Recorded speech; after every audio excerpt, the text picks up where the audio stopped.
Mesdames et messieurs, chers téléspectateurs, bonsoir et bienvenue dans votre émission Douga des Forces armées guinéennes. Une émission du service des programmes de la radiodiffusion télévision guinéenne axée sur les activités des forces de défense et de sécurité de notre pays. 40 agents des forces de défense et de sécurité ont participé à un atelier de formation sur les techniques de marquage des armes légères et de petit calibre, ici au bataillon spécial de Conakry, 6 au camp Alpha Diallo.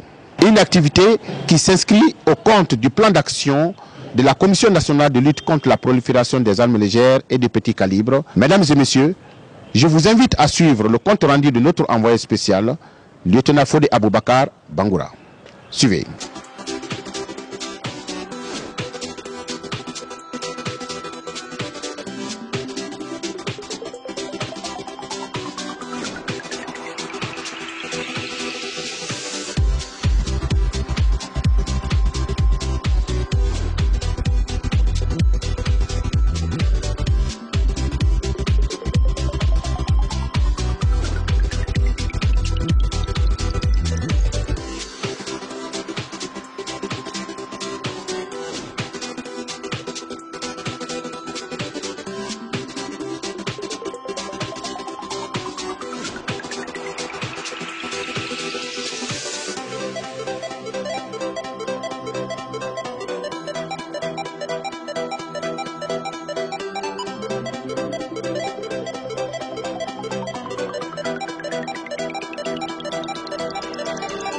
La prolifération et la circulation illicite des armes légères et de petit calibre constituent un fléau majeur qui nuit au développement économique, politique, social et culturel des pays du monde en général et de l'Afrique en particulier. Elle intensifie le banditisme et la délinquance, entretiennent l'insécurité et nourrissent les conflits. Elle constitue ainsi une menace pour la consolidation de la paix, de la sécurité et du développement durable. Pour freiner l'élan de ce fléau, les autorités de la Troisième République, à travers la Commission nationale de lutte contre les armes légères et de petit calibre, initient les programmes de marquage des armes à feu afin de contrôler sa circulation dans le pays. Le présent atelier, qui fait suite à une série de formations sur le marquage des armes à feu dispensées depuis 2014, vise à renforcer les capacités des forces de défense et de sécurité en la matière.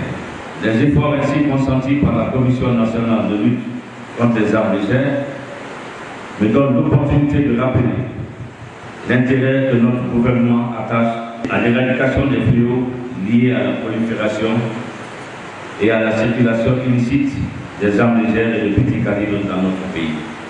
Ces armes, en effet, ont un impact négatif, indéniable et incommensurable au plan économique, voire politique sur les nations. Elles prolongent les conflits, nuisent au respect du droit international humanitaire, menacent la stabilité des États, profitent à la criminalité et au terrorisme. Il est donc important de prendre en compte la problématique des armes légères qui, au-delà de la question sécuritaire, doit être comprise aussi comme une question de droit de l'homme et de développement. J'ai l'intime conviction que vous consacrerez ces 3 jours à vous former de façon responsable sur les techniques de marquage des armes à feu afin de contribuer efficacement à la lutte contre la détention illégale des ALPC dans notre pays. Au nom de son Excellence, Monsieur le ministre d'État chargé des Affaires présidentielles, ministre de la Défense nationale, de l'appui du département pour l'accomplissement des devoirs de ses charges. Je remercie son Excellence, Monsieur le Président de la République, chef de l'État, chef des armées, pour ses rappels pour son appui constant à la réforme du secteur de sécurité.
Depuis 2014, la COMNAT, Commission nationale de lutte contre les armes légères et de petit calibre, multiplie une série de formations sur le marquage des armes avec les forces de défense et de sécurité afin de renforcer leur capacité opérationnelle en la matière. La Guinée a signé des engagements en ce qui concerne le programme d'action des Nations Unies pour combattre et éliminer le commerce illicite des armes légères. Je veux parler aussi de l'instrument international de traçage rapide et fiable des armes légères et de petit calibre. Et aussi, on pourrait ajouter un traité contraignant, le traité sur le commerce des armes qui a été signé au niveau international et dont notre pays aussi a été partie. Donc, dans le cadre du respect de tous ces engagements et en vue de contrôler la circulation illicite des armes légères de petit calibre, il s'avère nécessaire, compte tenu de tout ce que nous avons évoqué à travers l'histoire relativement tumultueuse de notre pays, je disais que tout cela nous engage à procéder au marquage des armes à l'image des autres pays de la CEDEAO.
De façon théorique et pratique, ces corps militaires et paramilitaires ont été outillés en technique de marquage et enregistrement de données sur les armes à feu par les spécialistes de la COMNAT. C'est l'équipe qui est chargée de l'enregistrement. On a quitté l'équipe d'identification. Ça, c'est l'équipe d'enregistrement. Ils sont en train d'enregistrer soit dans l'ordinateur dans un premier temps. Ils vont enregistrer toutes les informations que l'équipe d'identification les a délivrées concernant l'arme. C'est l'extrait de naissance de l'arme qui est là. Ils vont mettre tout ça dans l'ordinateur. Elle nous permet facilement d'être dans un sac à dos pour qu'on puisse se déplacer afin de passer au marquage. Elle s'appelle Techno Mark Multicat. Cette machine est composée d'abord d'une tête de marquage que vous avez vu dans ma main comme ça. Cette tête de marquage contient, vous avez une prise ici. Donc ça c'est le stylet, c'est ce qui permet de faire la gravure. Donc il y a beaucoup de processus qui suivent là, comme c'est une présentation sommaire, je vous dis. Donc il y a cette tête de marquage, il y a le câble. Voilà, ce câble-là de tête de marquage. Et ensuite, il y a beaucoup d'autres accessoires, comme vous le voyez, qu'on peut connecter à l'ordinateur. Cette machine, comme je vous ai décrit plus tôt, donc clavier alphanumérique, c'est comme l'ordinateur quelque part. Et il n'est pas oublié qu'on peut utiliser aussi d'autres, comme les claviers de l'ordinateur pour cette machine, pour nous faciliter encore de travailler plus rapidement. À partir de cette phase, il y a le premier bouton d'accueil, qu'on a besoin de faire le test, le déplacement de l'écriture qu'on a déjà effectué ou bien du dessin. Et ensuite, ce bouton-là, ça c'est pour l'enregistrement, ça c'est pour test, voir est-ce que réellement ce qu'on a écrit est-ce que c'est adapté à la surface de l'arme, de l'espace où on doit marquer au niveau de l'arme. Mais ce qu'on retient, on marque la pièce de l'arme qui, quand cette pièce est annulée, l'arme ne sera plus opérationnelle. C'est le résumé du marquage. On marque une pièce, la détérioration ou l'élimination de cette pièce rend l'arme inopérationnelle. Il y a deux types de marquage. Le marquage classique avec quoi ça quitte l'usine, et la deuxième phase, c'est le marquage mécanique que nous sommes en train, le marquage de sécurité que nous sommes en train de réaliser maintenant là. Ça permet de sauvegarder et de garantir les armes que nous avons. Quand ça finit, je vais vous présenter ce qui a été marqué. Ça, c'est le logo de la CEDEAO.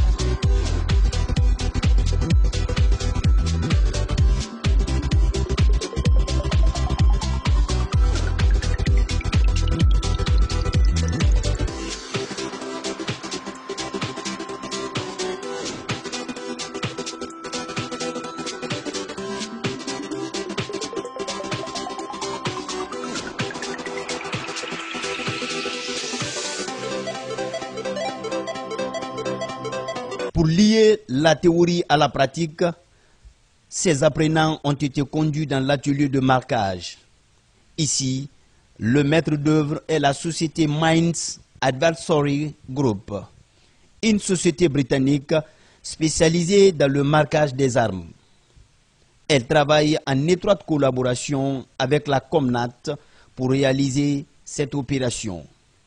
Dans cette dynamique, elle a mis à la disposition de la Guinée une nouvelle machine mobile, Mini Technomark. Cette machine ici, c'est vraiment une machine simple à utiliser, facilement simple. Ça peut être transporté juste par exemple sur une moto et on peut même voyager avec ça dans le coin où il n'y a pas de courant parce que ça a l'autonomie de rapide. Ça a une batterie incorporée à l'intérieur. C'est ça l'important de cette machine. La tête de machine nous permet de faire le marquage. Alors sur l'utilisation de machine ici, nous avons des choses ici à l'intérieur, c'est-à-dire on enregistre d'abord le logo de la CEDEAO par le pays s'il vous plaît. Après cela, nous avons les codes ISO du pays. Par exemple, pour la Guinée, c'est GN, c'est le code ISO de la Guinée. Et puis nous avons l'entité qu'on va mettre dessus dans la machine. L'entité, ça peut être armée de terre, armée de l'air, ça peut être la police ou gendarmerie. Après cela, on insère les numéros de série de l'arme qu'on veut marquer. Dès qu'on termine tout cela, après cela, on va maintenant appuyer sur quoi? On va faire quoi? On va lasser les pressions pour commencer maintenant à faire le marquage. Ça, c'est une façon un peu générale de cette machine. Nous avons un partenariat avec la Comnat pour les appuyer à mettre en œuvre leur plan stratégique.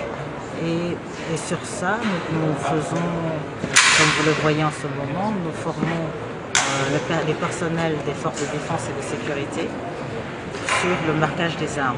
MAG a pu fournir aussi une machine de marquage mobile qui permet aussi à appuyer les autres machines déjà existantes. Ce transfert de compétences a permis à ses participants de se familiariser avec ces nouvelles machines de dernière génération. Le type de marquage MC2000 comprend 4 grandes parties, à savoir l'unité de marquage, l'unité de commande, le compresseur et les accessoires, à savoir le groupe électrogène, les caxes, les linets anti-bruit et des rallonges équipés de parapluies que vous voyez devant vous.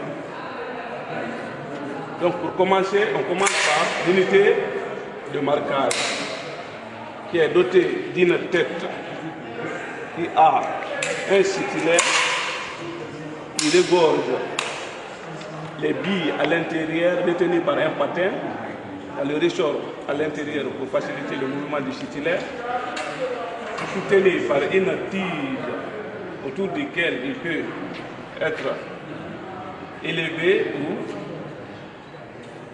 rabaissé en bas. protégé par un caoutchouc contre la poussière.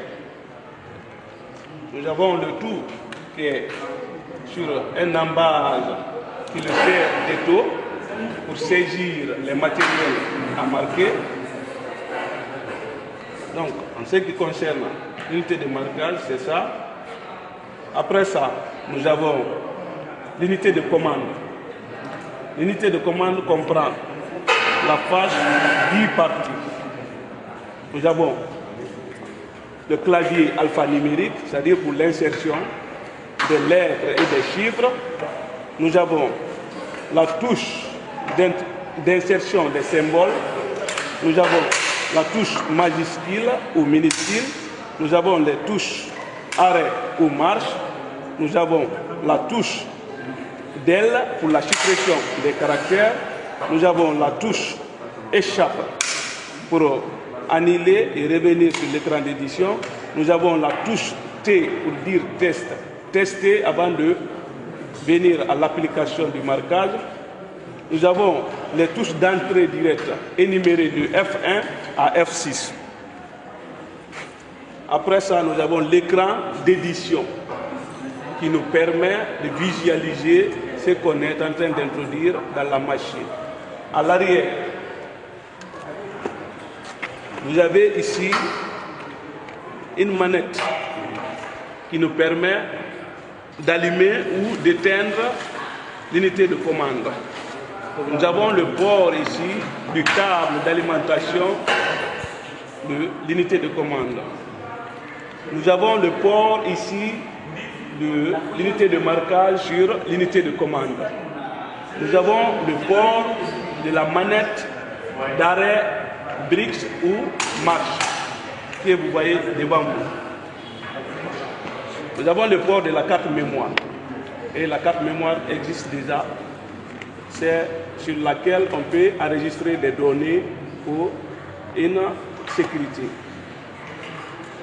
Ensuite, nous avons le compresseur à travers lequel l'unité de marquage est alimentée.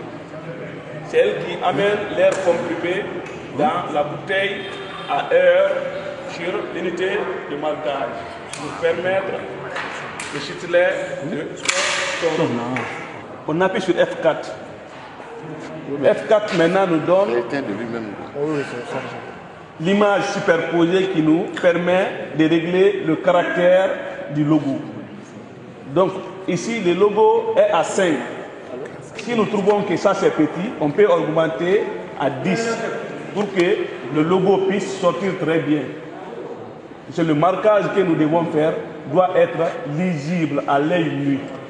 On n'a pas besoin de prendre la loupe ici là pour observer un marquage.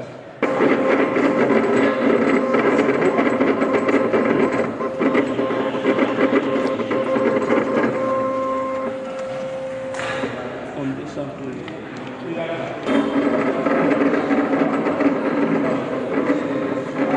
Le marquage des armes légères et de petit calibre est inscrit parmi les activités de la stratégie nationale d'action prioritaire financée par le budget national de développement. Ces projets de formation nous ont permis d'acquérir de nouvelles connaissances sur la problématique des arts interdits en général et en particulier la technique de marquage des armes à feu.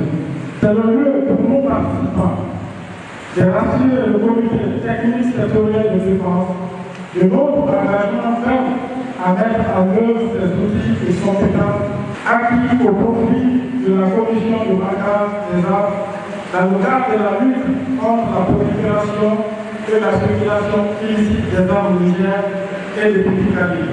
Pour joindre l'utile à l'agréable, cette rencontre a été marquée par la remise des satisfecits aux participants.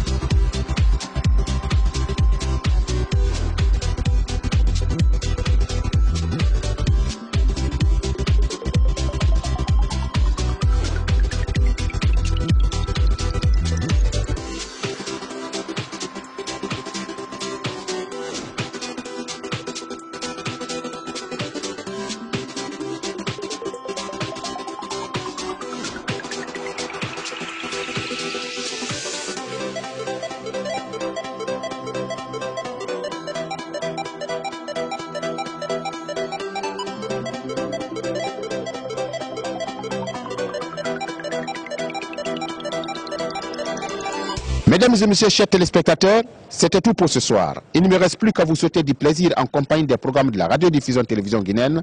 Bonsoir, à la prochaine pour d'autres émissions.